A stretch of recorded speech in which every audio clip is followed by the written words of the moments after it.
Hold up.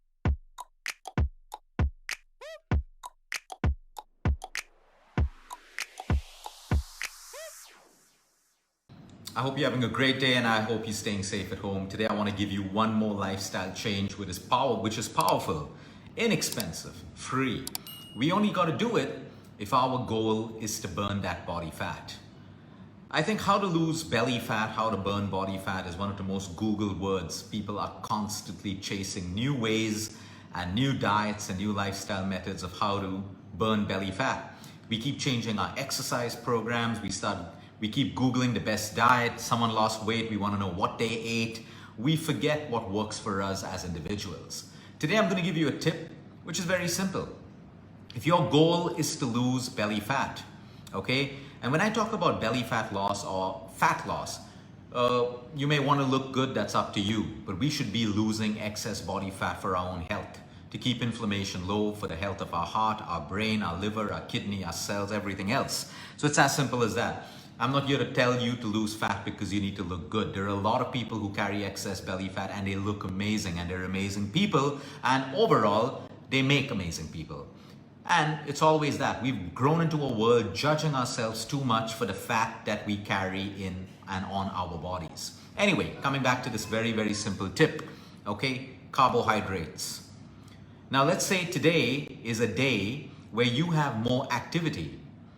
Okay, you have more steps, your workout's a little bit more productive, you've lifted heavier weights, you're on your toes throughout the day, you have more activity, okay? So you eat carbohydrates according to that activity, okay? Let's say tomorrow's a day where you had to miss your workout, okay? You have a sedentary lifestyle because you have more projects to complete or whatever it is. You cut down your carbohydrates. You can't eat the same amount of carbohydrates that you're eating on a day where you have more activity. The purpose of carbohydrates is energy. The human body uses energy from the carbs that we eat when we're burning that energy. If I don't need that kind of energy from carbohydrates because my body's consumption of energy today is lower because I need to sit, I need to see 20 patients instead of 5 patients. Okay, I've missed my workout because I need to work on a project. My activity drops, my body's consumption of energy is less. I don't need the same amount of carbohydrates that I ate yesterday. And this is where most diets fail, because we're given a piece of paper or we're told to eat the same thing every single day. We don't calculate or teach people that your energy consumption can change all the time. I got to know from a scientist in New York when I was treating a patient over there that, Luke, how many patients do you see in a day? Sometimes 8, sometimes 10, sometimes 15. And he said, after that, what do you do? He literally sat me down. I said, I do my recaps, I study a little bit, I'm thinking about my cases. He's saying, how much do you work out? I said, I do 1 hour of workouts for sure, a walk, weight training, whatever it is. He said, the amount of energy that your brain can consume with the amount of thinking you're doing, the amount of mind space that you're giving could be anywhere between 500 to 800 calories. He said, do you feel hungry on the days that you're really mentally involved in your work? I said, absolutely yes. He said, do you eat more? I said, no, I eat the same. He said, so who's compensating for the calories burnt by mental work? Yes, we burn calories then. And then I realized that I need to eat more, and I started eating more and I started feeling more energetic and better. So my whole point is have a diet plan, do all of that stuff, but that piece of paper isn't going to change your life. That is a guide on how you should eat within a framework of foods that suits you. Your proteins, your macros, your micronutrients. But you have to start cultivating mindfulness to know that if I have less energy spent today, I need less carbohydrates. So fine, if I'm having 5 tablespoons of rice, let me make it 4. If I'm having 2 rotis or 2 pieces of bread, let me make it 1. And by changing this, automatically I stop to put on weight, and I get metabolically fit, which means my metabolism works for my fat loss. Carbohydrates are not bad unless it doesn't suit you. If you are metabolically fit, like athletes are metabolically fit. If you work out every day, you eat well, you don't do these starvation diets and you don't do these fad diets, you are metabolically fit. Your body has the capacity to break down carbohydrates. If carbohydrates were the enemy, we wouldn't have the vitamins that exist in us for carbohydrate metabolism. A lot of people say that you don't need carbohydrates, all of that stuff. Then why do we have the vitamins in our body which has a function of carbohydrate metabolism? There would only be vitamins to break down fat and protein. But that isn't true. You don't have to be scared of carbohydrates. You got to be scared of the wrong kind of carbohydrates. The refines, how much you eat, what time you eat, how quickly you eat.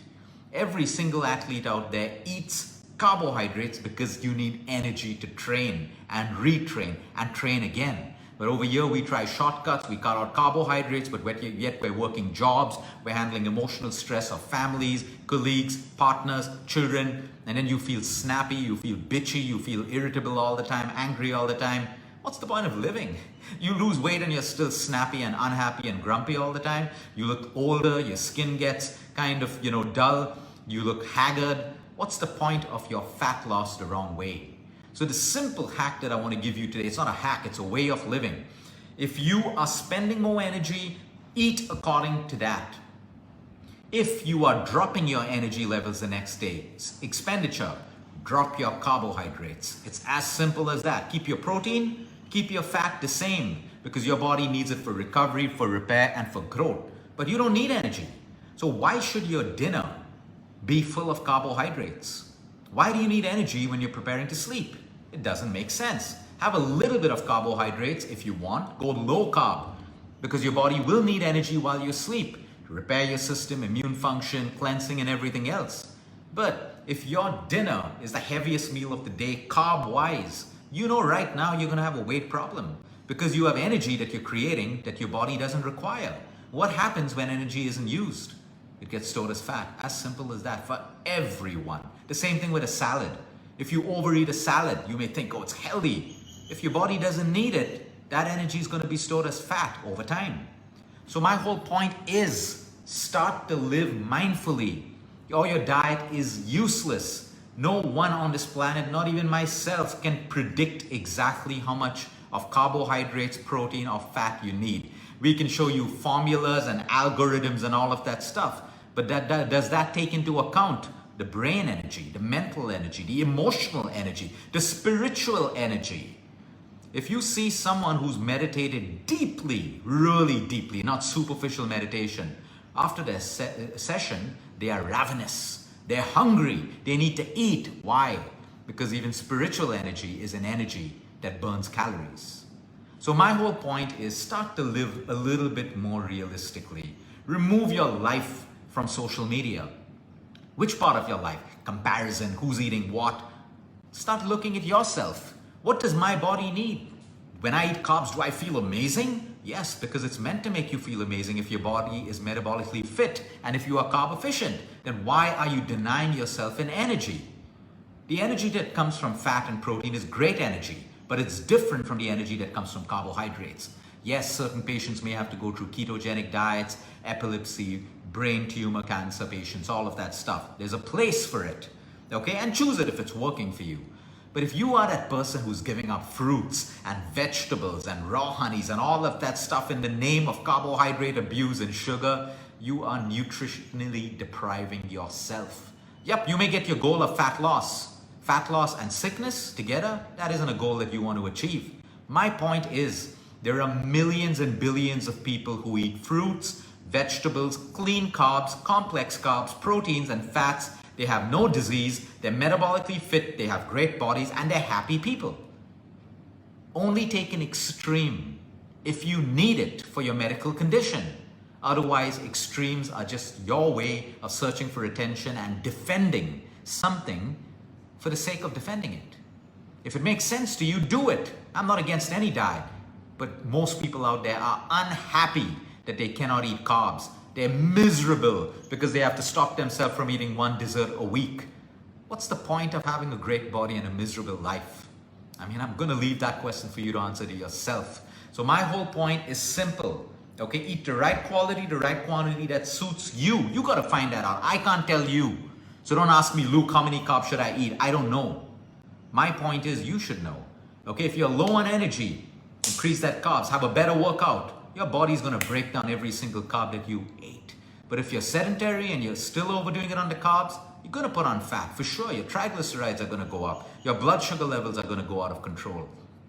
Only you can make that decision when you start to live mindfully and consciously. But if you've made carb an enemy, you're always at war. If you've made an enemy of food, when there is an enemy, there is war. You're always in a constant state of fight. You're in the sympathetic nervous system always. We're not meant to be that way. We're meant to be in the parasympathetic nervous system. I have a dessert in front of me. Seriously, is that dessert going to make me put on weight? Of course, if I'm doing it every single day and sitting and not moving and all of that stuff. Your body has the intelligence and the capability to break down a piece of chocolate cake right now without storing a bit of it as fat. It's your lifestyle that destroys you, not the dessert, not the carbohydrates, not any of that stuff. You don't need extremes. You need simplicity, something that works for you. And yes, some people's bodies may not be carb efficient, so then you go low carb. That's okay. But most people's body are metabolically fit. If you are metabolically fit, your body will break down carbohydrates and use them like energy. Now someone will say, oh, but you can get energy from protein and you can get energy from fat. Yes, you can, but it's different. It's absolutely different. And if you have that body type that's okay with energy from protein and fat, then so be it. That's your lifestyle. Embrace it. Use it. Don't pull down someone else's lifestyle. Someone who can be metabolically fit. Look at athletes around you. Look at their bodies. They're ripped. They have endurance. They have performance. They have elite skills. They eat carbohydrates. What's your excuse? Look at the farmers in the field. Better bodies than most of you who are struggling in gyms and popping anabolics and steroids and growth hormones and BCAAs and all of that stuff. They have better bodies than you. Why? What's their diet? Do they have protein shakes? They eat carbohydrates at breakfast, lunch, and dinner. They're active throughout the day. They have simple lives and simple things that keep them fit. There's your answer. You don't need science for this bullshit. You need wisdom and common sense. Look around at the fittest bodies. What do they do? Are they living extremes? Absolutely not. The amount of energy that you require to maintain extreme diets and extreme ways of living is ridiculous. It just reflects on your emotional health. What void are you filling with extremism? Ask yourself these questions. And like I said, if you do it and it works for you, beautiful. You love vegan, it's working for you, do it peacefully. Do it peacefully. You're compassionate towards animals. I have full respect for you. Also be compassionate to human beings. Don't pull them down. You're non-vegetarian, you're healthy, you're fine. Do it. Be that. Leave the vegans alone. The point is, everyone's doing something for compassion, but there's no compassion in their lives when it comes to one another. Everyone trying to pull down someone, tell them how to eat, this is bad, that is bad. You make that decision with your own body and your own intellect. So again, I will repeat it once more. The days that you are physically active, mentally, emotionally, spiritually, your calorie consumption will go up, and so will your carbohydrates. The next day, you're sedentary, drop it. If you can maintain this, like some people have to travel where they can't work out, they can't do anything, drop your consumption of carbohydrates. It's as simple as that. And everything will continue to work in your favor. Have a great weekend, everyone. Until next time, eat smart, move more, sleep right, and breathe deep. And remember, you care is all about you. It isn't about someone else. It's about what you do for yourself. Nourish you so you can go out there and nourish other people. If you're not nourished in any part of your life, there's no way you can nourish someone else. That is the bitter, ugly truth. So stop fooling yourself and make it about yourself in the most non-selfish, in the most non-aggressive way. Have a great weekend, everyone.